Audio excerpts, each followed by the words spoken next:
अस्सलाम वालेकुम फ्रेंड्स, क्या हाल है आप सबका। उम्मीद है खैरियत से होंगे। एजे इलेक्ट्रिक यूट्यूब चैनल के साथ मेरा नाम आमिर है। दोस्तों, आज की इस इंटरेस्टिंग वीडियो में हम बात करेंगे कि इलेक्ट्रिकल के अंदर सर्किट से क्या मुराद होती है। जैसे आपने सुना होगा open circuit, short circuit, close circuit, तो इनके क्या मतलब होते हैं। और मैं आज आपको लाइव 220 वोल्टेज के ऊपर शॉर्ट सर्किट करके दिखाऊंगा कि कैसे जो है वो फेस और न्यूट्रल मिलने से शॉर्ट सर्किट हो जाता है और बड़ी बड़ी बिल्डिंग्स को आग लग जाती है, नुकसान हो जाता है। तो इस वीडियो से आपको बहुत सी नई चीजें भी सीखने को मिलेंगी, तो ये वीडियो आपने कंप्लीट देखनी है। तो सबसे पहले दोस्तों बात कर लेते हैं कि इस सर्किट का मतलब आखिर क्या होता है। तो सर्किट का मतलब होता है दोस्तों इलेक्ट्रिकल में कि ऐसा क्लोज लूप, ऐसा बंद रास्ता जिसके अंदर से करंट फ्लो हो सके। जैसे आप यहाँ पर देख सकते हैं कि ये रास्ता यहाँ से टूटा हुआ है, रास्ता ओपन है, ये मुकम्मल तौर पे बंद नहीं है, इसको हम कहते हैं ओपन लूप। लेकिन अगर दोस्तों यहाँ से इस रास्ते को बंद कर दिया जाए तो अब ये कंप्लीट हो चुका है, तो अब इसको हम कहेंगे सर्किट। यानी कि सर्किट से मुराद एक ऐसा बंद रास्ता है जिसके अंदर करंट फ्लो होती है। और किसी भी सर्किट के अंदर दोस्तों हमेशा याद रखें जो मेन एजेंट्स होते हैं वो होते हैं तीन: वोल्टेज, रेजिस्टेंस और करंट। अब यहाँ पर मैंने तरतीब से इसलिए लिखा है ताकि आपको ठीक से समझ आ जाए। यानी कि सबसे पहले वोल्टेज होते हैं, उन वोल्टेज के आगे जब आप कोई रेजिस्टर लगाते हैं तो उसमें से करंट फ्लो होती है। इस पूरे कॉम्बिनेशन को हम कहते हैं सर्किट। अब यहाँ पे मैं आपको दिखाऊं दोस्तों, तो आप देख सकते हैं ये हमारे पास एक सॉकेट होती है। इलेक्ट्रिक वायरिंग में आपने देखा होगा घरों में बोर्ड्स वगैरह में लगी होती है। सॉकेट के अंदर आप जो है वो कोई भी चीज लगाते हैं, अपनी टीवी, फ्रिज, वॉशिंग मशीन, कोई भी चीज जो है वो लोड लगा के आप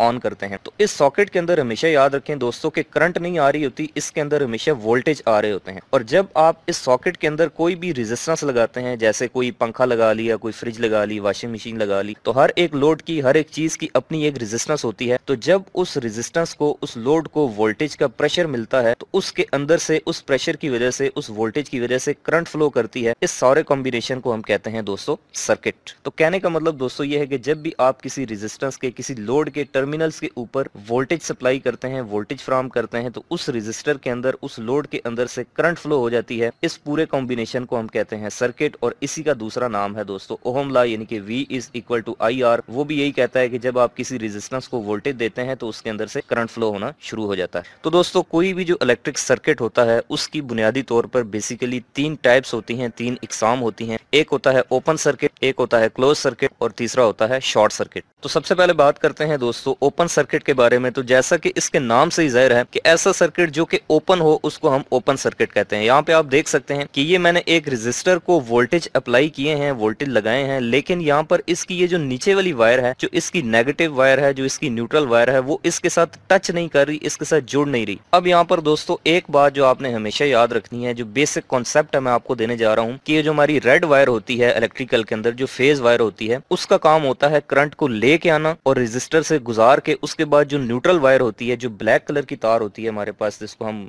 लोग जो है वो ठंडी तार कहते हैं, इसका काम ये होता है कि उस करंट को वापस लेके जाना उस सॉकेट के अंदर या फिर उस वोल्टेज सोर्स के अंदर जहां से वो आ रही है। तो अगर करंट रेजिस्टर से होके, लोड से होके वापस ना जाए तो फिर इसका मतलब है कि वो सर्किट जो है वो ओपन हो चुका है। इस सूरत में यहाँ से कोई भी करंट फ्लो नहीं होगा, इसीलिए हम इसको कहते हैं दोस्तों ओपन सर्किट। तो ओपन सर्किट के अंदर याद रखें कि वोल्टेज और रेजिस्टेंस तो हो सकते हैं लेकिन करंट इसमें फ्लो नहीं करती, इसलिए ओपन सर्किट में आपकी चीजें नहीं चलती। और यही चीज दोस्तों मैं आपको अभी प्रैक्टिकली एक जो है वो लोड के साथ करके भी दिखाता हूं, लेकिन उससे पहले हम डिस्कस कर लेते हैं क्लोज सर्किट को। तो दोस्तों क्लोज सर्किट जैसा कि इसके नाम से ही जाहिर है कि आप यहाँ पर देख सकते हैं ये हमने एक रेजिस्टर लगाया है, कोई भी लोड हो सकता है। जब आप किसी भी रेजिस्टर को वोल्टेज अप्लाई करते हैं, उसको देते हैं, तो आप यहाँ पर देख सकते हैं कि जो रेड वायर है, जो फेज वायर है, वो भी इसके साथ कनेक्टेड है और जो ब्लैक वायर है न्यूट्रल, वो भी इसके साथ कनेक्टेड है। तो अब चूंकि सारी चीजें सही से कनेक्टेड हैं, अब इस वोल्टेज के प्रेशर की वजह से इस रेजिस्टर के अंदर, इस लोड के अंदर दोस्तों करंट फ्लो करेगी। इसको हम कहते हैं क्लोज सर्किट। और क्लोज सर्किट वही होता है जैसे आपके घर में जो चीजें होती हैं, जैसे पंखा प्रॉपर चल रहा है, लाइट चल रही है, तो जो चीजें ऑन होती है उनका जो सर्किट होता है वो क्लोज होता है। अब यही चीज दोस्तों मैं आपको प्रैक्टिकली बताता हूँ। एक सर्किट बना के आप देख सकते हैं, ये हमारे पास एक लोड है, एक बल्ब है, इसके ये दो पॉइंट्स हैं सप्लाई के। मैं इसके साथ ये देखें कि ये सॉकेट है और इसके अंदर से दो तारें आ रही हैं, एक फेज आ रही है जो कि करंट को लेके आती है और दूसरी न्यूट्रल है जो कि करंट को वापस लेके जाती है। तो अब आप यहाँ पर देख सकते हैं कि यहाँ पर इसके एक टर्मिनल के साथ न्यूट्रल तो कनेक्ट है, यानी कि करंट वापस जाने का रास्ता तो है, लेकिन अब चूंकि करंट आ ही नहीं रही तो अब इसको हम कहते हैं ओपन सर्किट। सर्किट क्लोज तब होगा जब आने वाला रास्ता और जाने वाला रास्ता पूरा कंप्लीट होगा। तो अभी आप देखेंगे कि जैसे ही मैं न्यूट्रल वायर को इसके साथ टच करता हूं तो अब ये बल्ब ऑन हो रहा है, यानी कि अब इस सर्किट में से करंट फ्लो हो रही है। इसको हम कहते हैं दोस्तों क्लोज सर्किट। तो जब कोई भी वायर टूट जाती है, कोई भी वायर ऐसे टच नहीं होती, तो फिर सर्किट होता है ओपन। लेकिन जब दोनों वायर प्रॉपर लगी होती हैं, इसको हम कहते हैं क्लोज सर्किट। तो यहाँ पर जो रेड वायर है दोस्तों, इसका काम काम है करंट को लेके आना, और जो न्यूट्रल वायर है, जो ब्लैक वायर है, इसका काम है दोस्तों इस करंट को वापस लेके जाना। और अगर लेके आने वाली वायर या फिर लेके जाने वाली वायर में से कोई भी एक डैमेज होती है, टूटती है, तो फिर सर्किट क्लोज नहीं होगा, सर्किट ओपन होगा और उसका नुकसान ये होगा कि आपका जो लोड है वो ऑफ हो जाएगा। और अब आ जाए दोस्तों सर्किट की सबसे आखिरी किस्म, जिसको हम कहते हैं शॉर्ट सर्किट। शॉर्ट सर्किट के अंदर दोस्तों ये होता है कि ये देखें कि एक फेज वायर है आपके पास रेड और दूसरी ब्लैक वायर है। अगर मैं यूं करूं कि इन दोनों के दरमियान में कोई भी रेजिस्टेंस, कोई भी लोड, कोई बल्ब, कोई पंखा, कोई भी चीज नहीं लगा, और अगर किसी पॉइंट के ऊपर गलती से या फिर जानबूझ के ये फेज वायर इस न्यूट्रल वायर के साथ डायरेक्टली टच हो जाती है, आपस में ऐसे शॉर्ट हो जाती है, इसको हम कहते हैं दोस्तों शॉर्ट सर्किट। अब यहाँ पे ओहम लॉ ये कहता है कि किसी भी सर्किट के अंदर जब रेजिस्टेंस कम होती है तो करंट ज्यादा फ्लो करती है, और जब रेजिस्टेंस ज्यादा होती है तो करंट कम फ्लो करती है, यानी कि ये दोनों एक दूसरे के इनवर्सली प्रोपोर्शनल। तो अब जितनी ज्यादा रेजिस्टेंस होगी उतनी कम करंट होगी, जितनी कम रेजिस्टेंस होगी उतनी ज्यादा करंट होगी। तो अगर मैं रेजिस्टेंस को बिल्कुल ही जीरो कर दूं तो फिर जीरो का उलट क्या होता है, इन्फिनिटी, यानी कि मैक्सिमम करंट फ्लो करेगी। तो रेजिस्टेंस जीरो होने का मतलब ये है कि आप रेजिस्टेंस लगाएं ही नहीं, यानी कि बिल्कुल कोई लोड लगाएं नहीं, और डायरेक्टली ऐसे इन दोनों को आपस में शॉर्ट कर दें, ऐसे टच कर दें बगैर किसी रेजिस्टेंस। तो अब चूंकि रेजिस्टेंस नहीं है तो मैक्सिमम इन्फिनिटी करंट फ्लो करेगी, और यही वजह है कि जब करंट इन्फिनिटी यानी कि मैक्सिमम बहुत ज्यादा करंट फ्लो करती है तो करंट के हीटिंग इफेक्ट की वजह से, उसके हरारती असर की वजह से, तो इसको हम कहते हैं शॉर्ट सर्किट। और इसकी वजह से, इस करंट की वजह से वहां पर आग लग जाती है, वहां पर स्पार्किंग होती है और चीजें जल जाती हैं, वायरिंग जल जाती है। और इससे बचने का एक तरीका ये होता है कि आप उस सर्किट की सीरीज में कोई भी प्रोटेक्शन डिवाइस जैसा कि फ्यूज या फिर सर्किट ब्रेकर को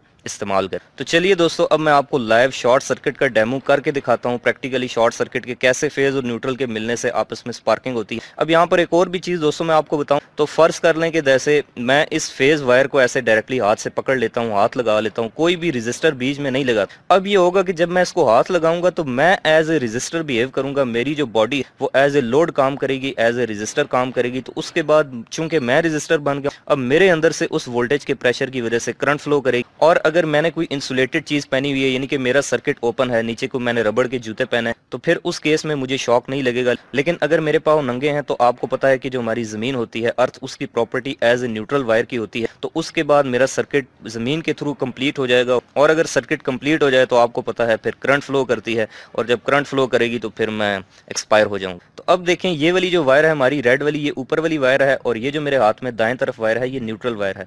मैं इन दोनों के दरमियान में कोई भी रेजिस्टेंस, कोई भी लोड नहीं लगाता, सिंपल इन दोनों को आपस में ऐसे टच करता हूँ, शॉर्ट करता हूँ, यानी कि जीरो रेजिस्टेंस रखता हूँ। तो आप देखेंगे कि मैक्सिमम करंट फ्लो करेगी और उसके बाद एक धमाका होगा, शॉर्ट सर्किट होगा। ये देखें, अभी 1 सेकंड के 100वें हिस्से के अंदर इसके पीछे जो मेरे घर में यानी कि सर्किट ब्रेकर लगा हुआ है, उसने ऑपरेट करके जो है वो इस सर्किट को प्रोटेक्ट कर दिया है, और एक हल्का सा स्पार्क हुआ है, और उसके बाद जो है हमारा सर्किट ओपन हो चुका है। और इस शॉर्ट सर्किट का, इस स्पार्किंग का असर जो है वो आप इस वायर के ऊपर देख सकते हैं कि यहाँ पर इस पर थोड़ी सी ये जो कार्बन है ये जम गई, और इनमें से जो एक वायर है जिसके साथ शॉर्ट सर्किट हुआ है ये बिल्कुल कमजोर होकर अब गिर चुकी। लेकिन दोस्तों, अगर पीछे कोई सर्किट ब्रेकर, कोई प्रोटेक्शन डिवाइस ना लगी होती तो फिर हो सकता था ये वायर जल जाती या फिर यहाँ पर आग लग जाती, ज्यादा नुकसान हो सकता था। तो मेरा ये मशवरा है आपको कि आप अपने घर में जो है वो कोशिश करें कि अच्छी कंपनी का सर्किट ब्रेकर जो है वो इंस्टॉल करवाएं, और उसको वक्तन फक्तन चेक भी करते रहा कर। तो दोस्तों, मैं उम्मीद करता हूँ कि आपको सर्किट के बारे में पता चल गया होगा कि इलेक्ट्रिकल में सर्किट से क्या मुराद होती है, सर्किट की कितनी टाइप्स होती हैं, और उनके अंदर कैसे कैसे जो है वो करंट फ्लो करती है, उसकी वर्किंग क्या होती है। तो अगर आपको ये वीडियो अच्छी लगी है तो आप इसको लाइक करें और अपने दोस्तों के साथ भी शेयर करें, और इलेक्ट्रिकल से रिलेटेड आइंदा भी इंटरेस्टिंग वीडियोस देखने के लिए मेरे इस यूट्यूब चैनल एजे इलेक्ट्रिक को सब्सक्राइब करें। मिलते हैं नेक्स्ट वीडियो में, तब तक के लिए खुदा हाफिज।